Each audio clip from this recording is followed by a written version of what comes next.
Buenas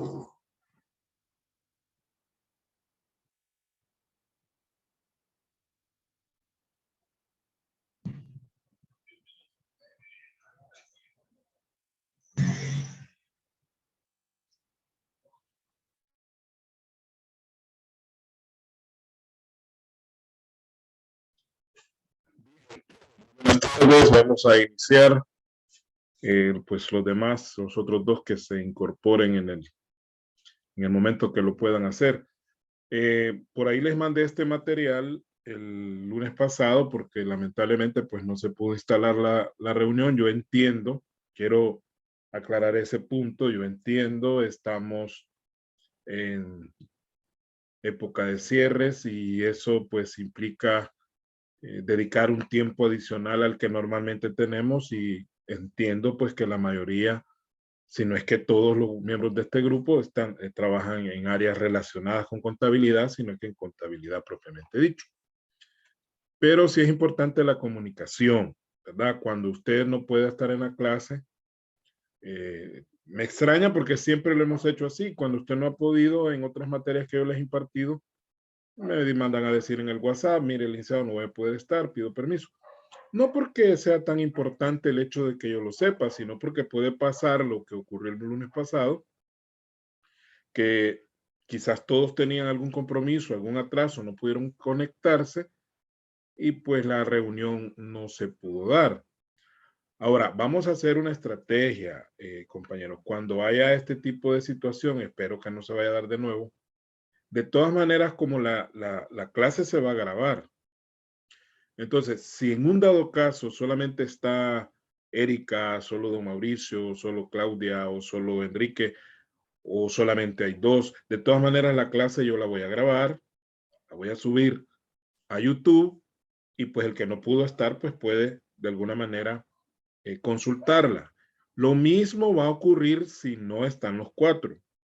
Si no están los cuatro, para no atrasarnos, porque el horario de por sí que nos han dejado es bastante restringido, el material que hay que ver es bastante material y tampoco yo voy a irme adelantando a la fuerza todos los temas porque eso tampoco viene, no es ni nada beneficioso, ¿verdad? Al final de nada sirve terminar un programa si no se aprendió nada. Yo no estoy casado con el hecho de que el programa se termine en un 100%. Lo importante es que lo que vayamos aprendiendo lo vayamos aprendiendo bien. Entonces, volviendo al punto, si en un dado caso se diera que los cuatro no pudieran estar, yo voy a iniciar la clase 5 minutos después de la hora que yo he establecido y voy a grabar la clase. Y aunque no haya nadie, ¿verdad? Puede ser que no esté ninguno de ustedes conectado, yo voy a dar la clase como que estuvieran conectados, la voy a pregrabar y la voy a compartir en YouTube. Y se va a tomar como una clase ya impartida, ¿verdad?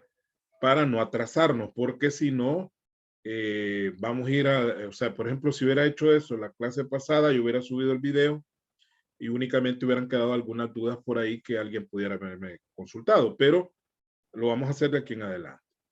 El parcial lo vamos a hacer el día lunes 7,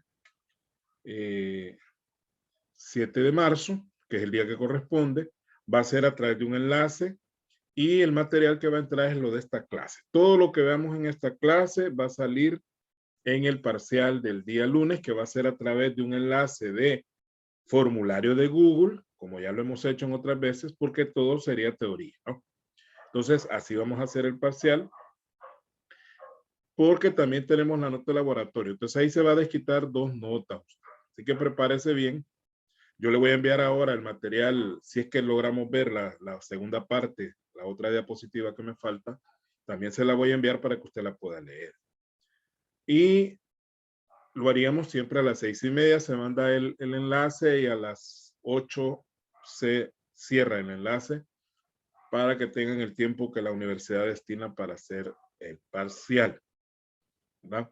Entonces, esa sería la situación. Ahí salvaríamos 2 notas, laboratorio y parcial, porque no nos queda otra alternativa. Ya me llamaron la atención, no solo a mí, sino a varios compañeros, que no habíamos subido notas del primer laboratorio. Hay que aclarar también que a mí la asignatura me la dieron un poquito fuera de tiempo, ya habíamos empezado con la otra materia cuando el licenciado Torres tuvo a bien incorporarme con esta asignatura. Tampoco me estoy quejando. Y cuando yo ingresé las notas del primer laboratorio de la otra asignatura, esta no había sido todavía creada en el sistema. O sea, el sistema de notas no existía esta materia. Y yo me atuve, ¿no? Ya no consulté el sistema y cuando ya vine a ver, pues ya estaba la materia ahí, pero no habíamos hecho el laboratorio. Entonces siempre se me da este problema a mí al principio, porque el laboratorio 1 como que muy rápido y la universidad, pues, dado su estructura que tiene de control, no permite flexibilidad en cuanto al ingreso de las notas, como en la otra universidad donde estoy, donde es un laboratorio, se hace en la fecha que uno considera conveniente y el sistema está abierto todo el ciclo para meter las notas. Esto tiene sus ventajas y tiene sus desventajas porque uno se atiene o puede haber manipulación de notas, ¿verdad? Ya se ha dado ahí en esa universidad que les cuento de compañeros que han manoseado notas, pues porque algún alumno, hasta cosas ilegales se han dado, cosas un poquito no muy decorosas, de compañeros que se han aprovechado de eso para poder obtener algún favor, ¿verdad? Entonces, por eso es bueno que la universidad también vaya cerrando los espacios para que las notas ya vayan quedando definitivas y que el profesor no tenga ese margen de estar inventando al final. Pero bien, vamos a hablar de la agricultura y la ganadería, un poco la definición de cada una de ellas, la historia a nivel general, para luego hablar ya de la historia a nivel ya propiamente de El Salvador. ¿Por qué es importante ver este tema? A mí nada me hubiera costado decirles, vaya, aquí está este material, léanlo, analícenlo, pero a mí me gusta que todo el material que vamos a trabajar, excepto las investigaciones que ustedes van a hacer, que esas obviamente ustedes se van a rebuscar para hacer. Pero los temas que yo voy desarrollando, me gusta desarrollarlos así, en forma sincrónica, porque aunque es material aparentemente fácil de comprender, pero hay una serie de aspectos que hay que ir comprendiendo. El contexto histórico en cualquier actividad humana, cualquiera que sea, es importante. Si nosotros no conocemos el devenir de la agricultura y la ganadería con respecto al tiempo, pues algunas cosas que ahorita vamos a analizar ya cuando veamos la situación contable propiamente dicha de un problema, nos va a costar entenderla porque no tenemos ese marco histórico. Es importante para mí, en todas las áreas debería de haber un apartado para ver la historia del área que se va a desarrollar. De hecho, yo trato de fortalecerla. Cuando doy bancaria vemos historia de la banca, historia de la moneda. Claro, hay materias que no implican mucho de historia, como costeo, por ejemplo, ahí no vimos nada de historia porque no tienen ninguna incidencia en ese aspecto, ¿no? Pero si hablamos de las cooperativas, también hay una historia del cooperativismo, por ejemplo, cuando doy contabilidad de cooperativas. Y así en otras materias similares, pues hay contexto histórico. Y habiendo hecho esa aclaración, vamos con qué es la agricultura. La agricultura es un término que viene del latín agri, que significa campo, y cultura, que significa cultivo o crianza de algo.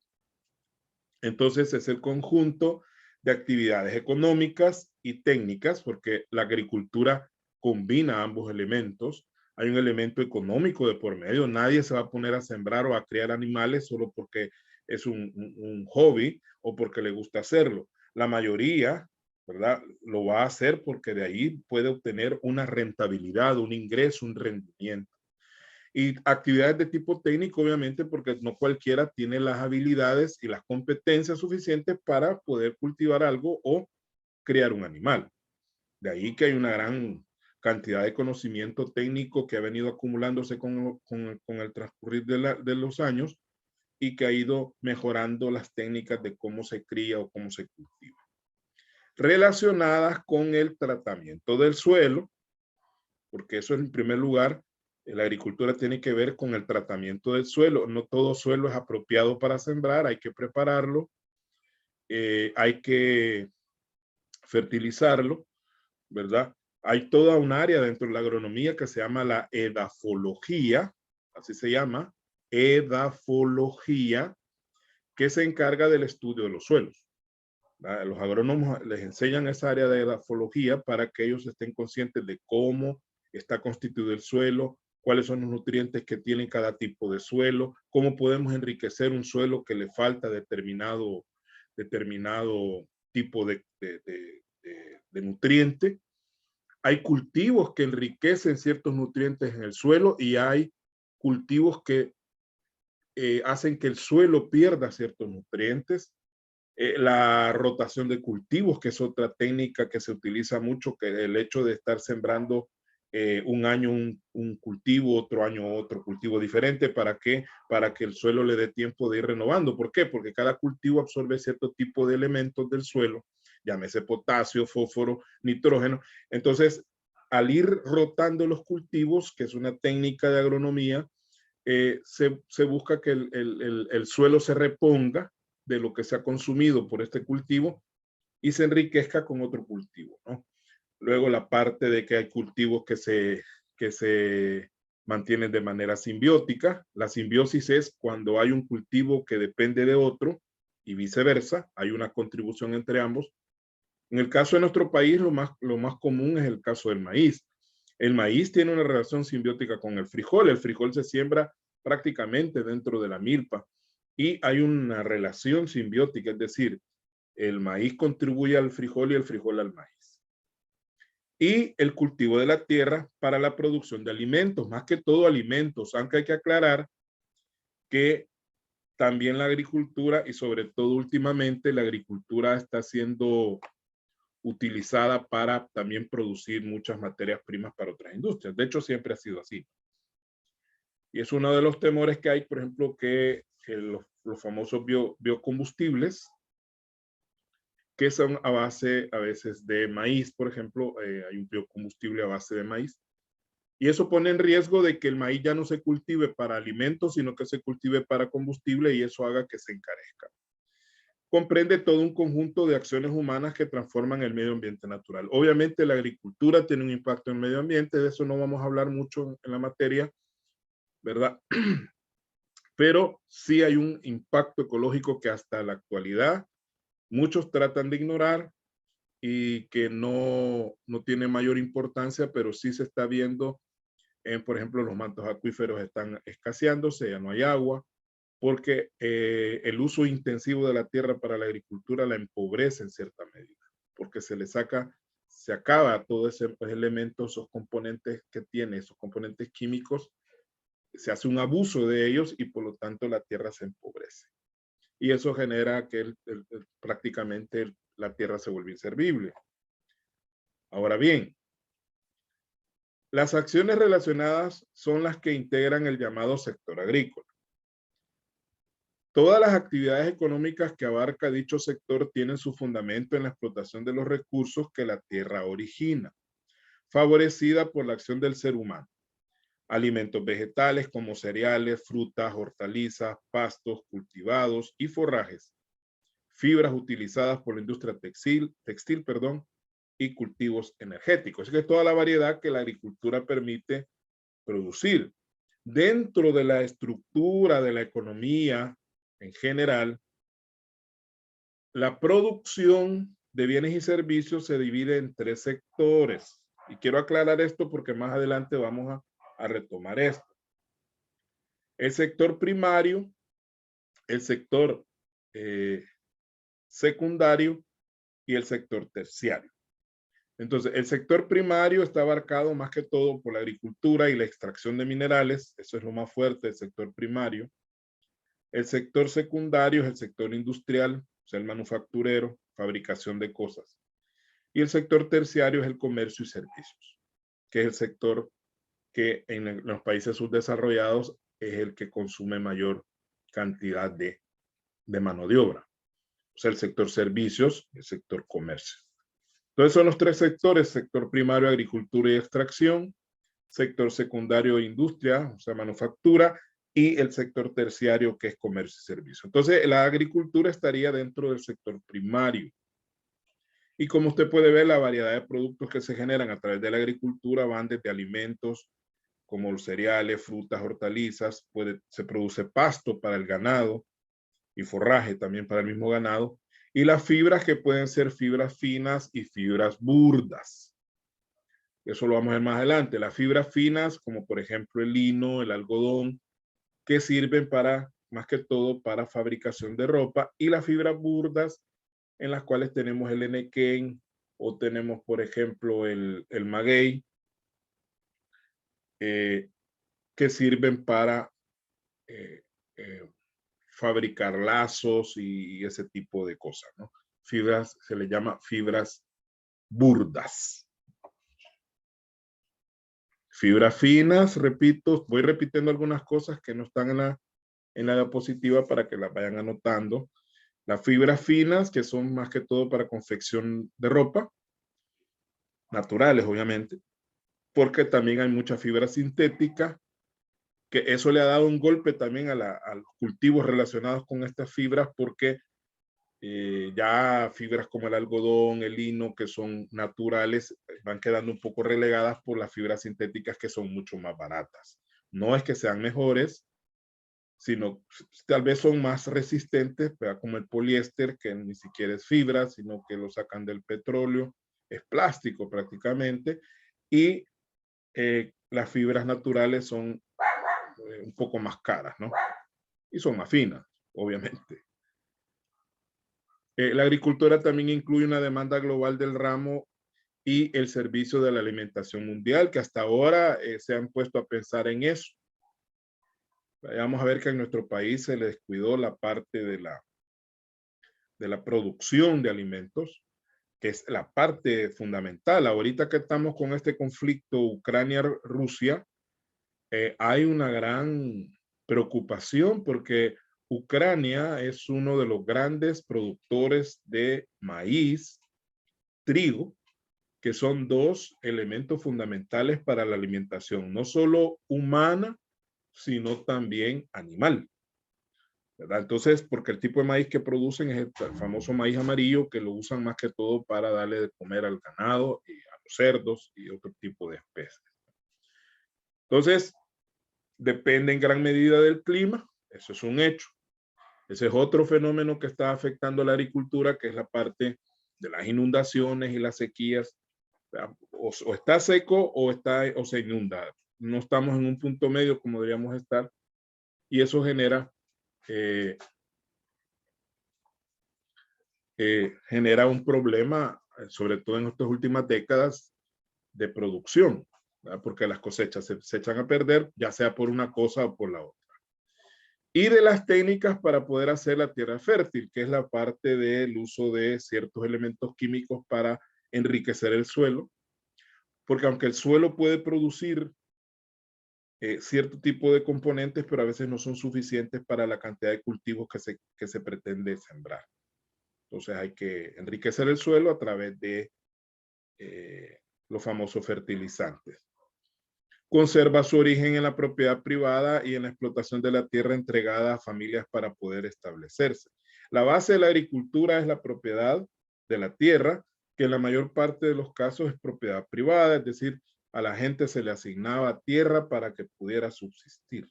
Esa es la base del desarrollo de muchos países, desde Estados Unidos, por ejemplo, con la colonización del oeste, el oeste gringo, que lo vemos en las películas de vaqueros, todo ese proceso de colonización que hicieron los, eh,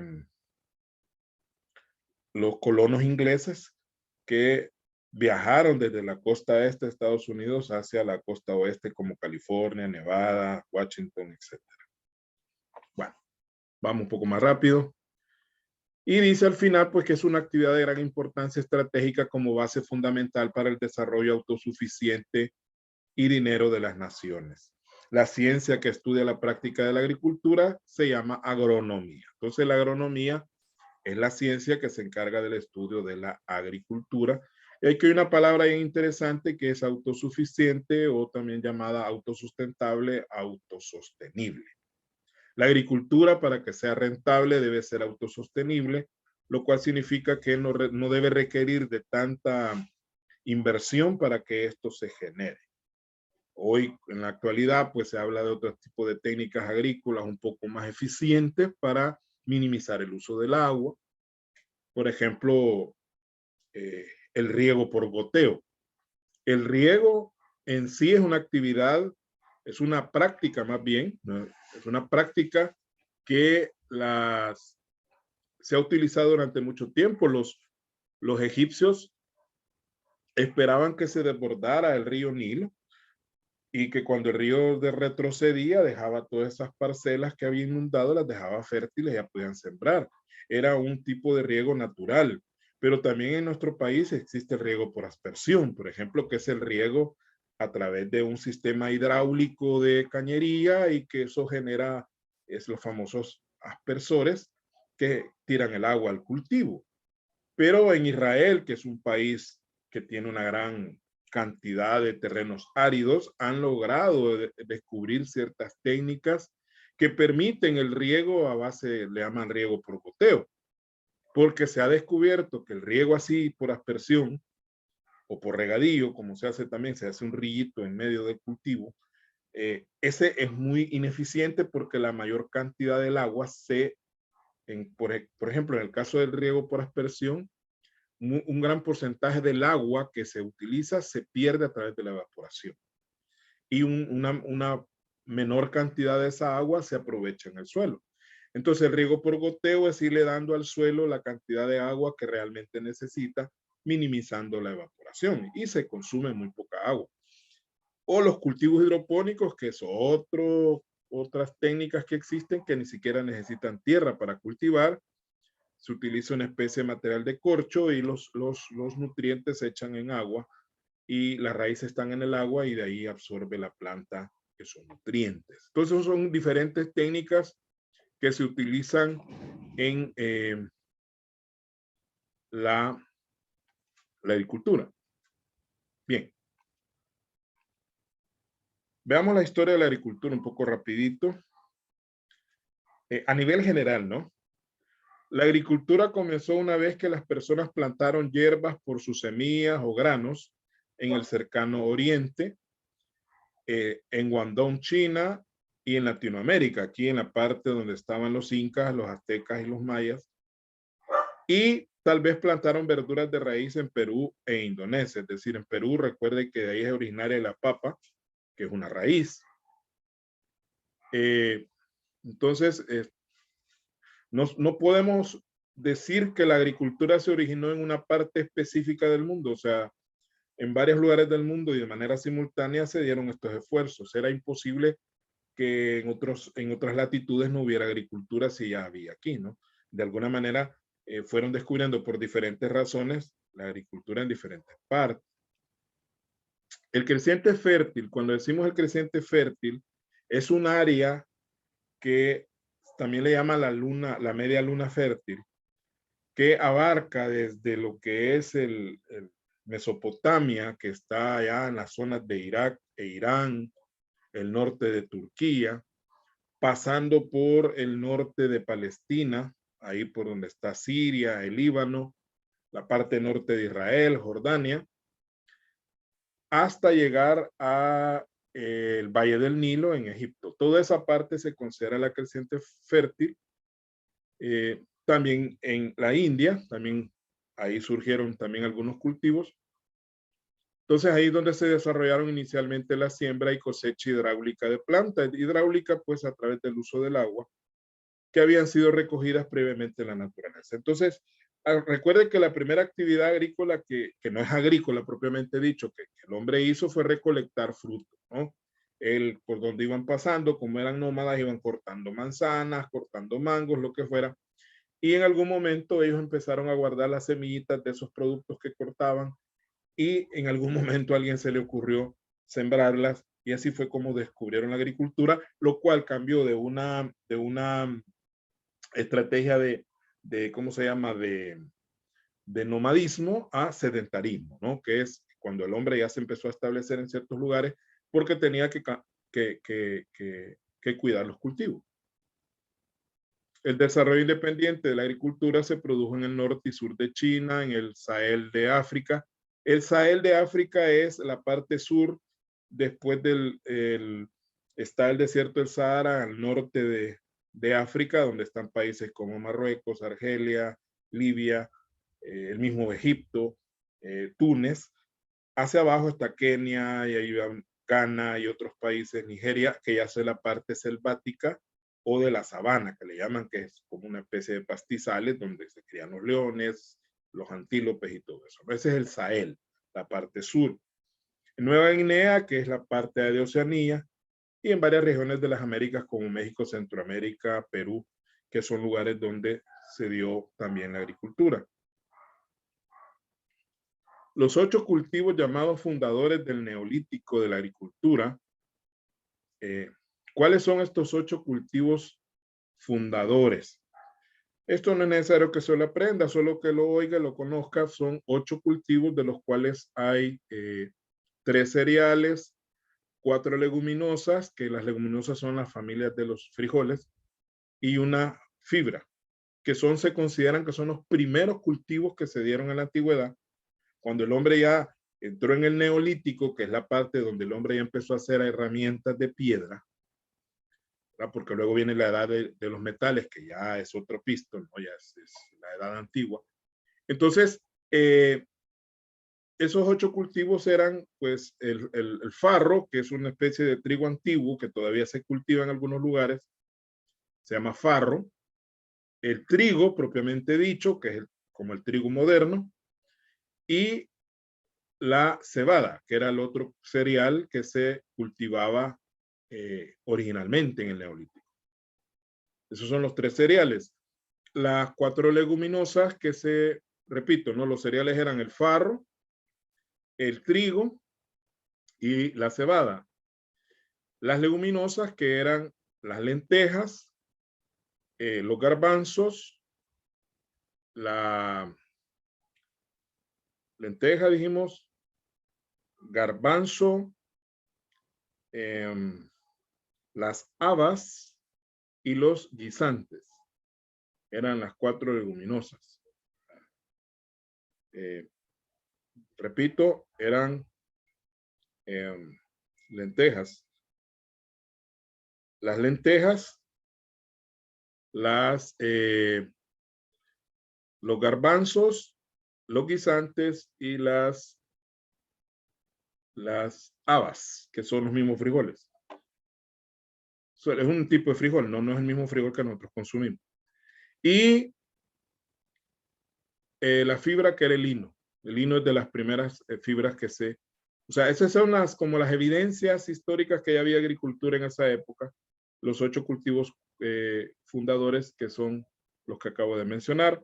Marcas de almidón en implementos de piedra, o sea, han encontrado residuos de almidón en algunas, me imagino yo que son como piedras de moler y cosas así. Hay algunos residuos, lo cual significa que procesaban cereales o otro tipo de granos, que se encontraron en Nueva Guinea, que es una isla allá en Oceanía. Sugieren que el camote se ha cultivado ahí al menos desde hace 30,000 años. O sea, se han encontrado vestigios de hace 30,000 años. Las castañas de agua y los frijoles pudieron haber sido cultivados cerca de la Cueva del Espíritu en Tailandia desde el año 11,000 a 7,500 antes de Cristo. Es decir, estos son vestigios que se han ido encontrando que dan fe de que sí hubo agricultura hace tantos años, ¿no? Vamos ahora, ya dejamos el neolítico y empezamos ya la edad antigua, ya hay metales. Y dice que en la antigua Roma, en los primeros tiempos de Roma, se cultivaban principalmente cereales, que hablamos de los cereales, como el trigo, la cebada y todo eso, leguminosas, que son de la familia de los frijoles. Las hortalizas, que ahí incluimos pues ¿cómo se llama? Las lechugas, ¿verdad? El repollo y todo lo que se cultiva en huerto. Pero en la época de la expansión republicana e imperial, porque Roma tuvo 3 etapas, la primera fue la monarquía, luego entró la república y luego el imperio, ¿no? Entonces estamos hablando ya de la época republicana, que es la época de oro de Roma, previa al imperio. La agricultura incluía, además del trigo, que era la base para hacer el pan, y los otros 2 elementos de la llamada triada o trilogía mediterránea, que eran el trigo, la vid y el olivo. A estos 3 cultivos se les considera la triada o la trilogía mediterránea que cultivaban los romanos y que era la base para 3 elementos indispensables dentro de su alimentación, que eran el pan, el vino y el aceite, ¿verdad? Ahí tenemos las tres cosas: el trigo para el pan, la vid, que es la que da las uvas para el vino, y el olivo, que era para generar los aceites. El famoso aceite de oliva tan preciado que hay en la actualidad. De hecho, así un comercial dice que la dieta más saludable a nivel mundial, una de las dietas más saludables a nivel mundial, es la dieta mediterránea, cuya base son estas tres cosas. Entonces, es una dieta baja en grasas animales y muy saludable, ¿no? Todos los platillos italianos, españoles, bueno, que los españoles comen bastante carne, pero como decía Arguiñano, que es un chef español muy reconocido, decía, pues, no hay que comer mucho de algo, sino comer poco de mucho, ¿no?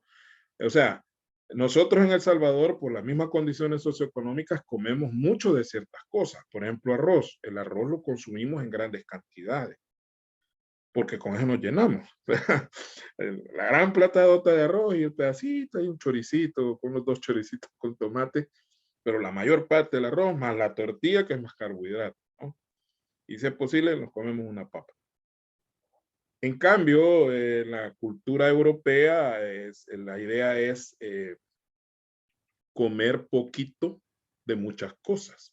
O sea, la llamada variación en la dieta. Comer un poquito de carne, un poquito de cereal, un poquito de... Pero como tienen para comprar un montón de cosas, se pueden dar ese lujo. Nosotros, pues, arrocito o lo que haya, ¿no?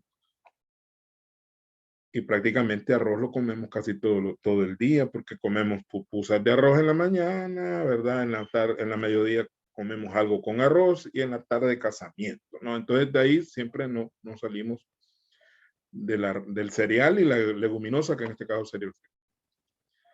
En la Edad Media, ¿verdad? A lo largo de la Edad Media europea surgen importantes innovaciones tecnológicas que aportarán algunos elementos positivos al trabajo de los campesinos. Fíjese que es importante esto de la historia. La historia del hombre se divide prácticamente en 5 etapas. La prehistoria, que es la etapa más larga, que es la parte donde está el paleolítico, el neolítico, y que abarca casi 1.000.000 de años, dicen. 1.000.000 y algo de años. Luego la edad antigua, que es cuando desde que el hombre descubre la escritura, ¿verdad? Hasta la caída del Imperio Romano de Occidente. Y de ahí, pues, la Edad Media, que va desde la caída del Imperio Romano de Occidente hasta la caída del Imperio Romano de Oriente, que fueron casi 1.000 años de Edad Media. ¿Qué es la Edad Oscura? La Edad Media es la edad más... O sea, el hombre no avanzó nada porque había mucha religión, mucha ignorancia. Ahora también, ¿verdad? Pero antes era más marcada. Entonces, pero sin embargo, hubo algunos tipos de avances en la tecnología que le aportaron a la agricultura, ¿no? O sea, hubo por ahí alguna construcción de algunos aperos, le llaman, o instrumentos de labranza que antes no existían. El arado, por ejemplo. Las principales innovaciones en la agricultura medieval se debieron al mayor dinamismo del modo de producción feudal. Recuerda que el sistema en la Edad Media era feudal, donde había un señor que le repartía las tierras y todos los colonos o los siervos de la gleba, como le llamaban, tenían que aportarle al dueño de la tierra un porcentaje de lo que producían como un tributo, ¿no? Como agradeciéndole por haberles prestado las tierras, que suponía para los siervos un mayor incentivo en la mejora de la producción que para los esclavos, que eran personas que no eran libres, ¿no? Los señores, los siervos de la gleba sí eran personas pobres igual, pero libres. En cambio, los esclavos estaban atados a un amo.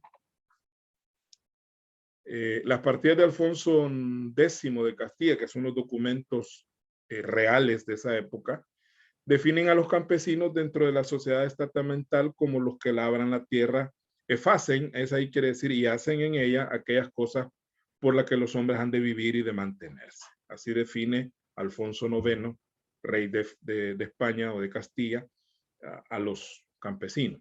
Este campesinado activo fue la fuerza fundamental del trabajo en la sociedad medieval. Todo giraba alrededor del siervo de la gleba, que era el que producía y los demás solo comían. También en la Edad Media la introducción del uso de arados pesados con ruedas, ¿verdad? Ya habían arados con ruedas. La vertedera, que era una parte del arado donde va abriendo el surco y va tirando la tierra hacia los lados, esa es la vertedera, permitió un cultivo más profundo de los suelos del norte de Europa. Se incorporó a lo largo del siglo XI en las regiones al norte de los Alpes, o sea, estamos hablando de Alemania, lo que hoy es Suiza, República Checa, Austria, mientras que los suelos frágiles de la zona mediterránea, o sea, los países como hoy es Italia, Grecia, España, seguían vinculados al arado romano, que era el arado tradicional. Vamos a cerrar ahorita, nos reconectamos inmediatamente. Recuerde que esto es material de parcial, así que, y las explicaciones siempre son necesarias porque hay unas explicaciones, pues yo no me limito solo a leer la diapositiva, sino que trato de irles metiendo otros elementos que no están dichos ahí. Así que nos vamos a desconectar ahorita y entramos inmediatamente para la segunda parte. Hasta donde lleguemos.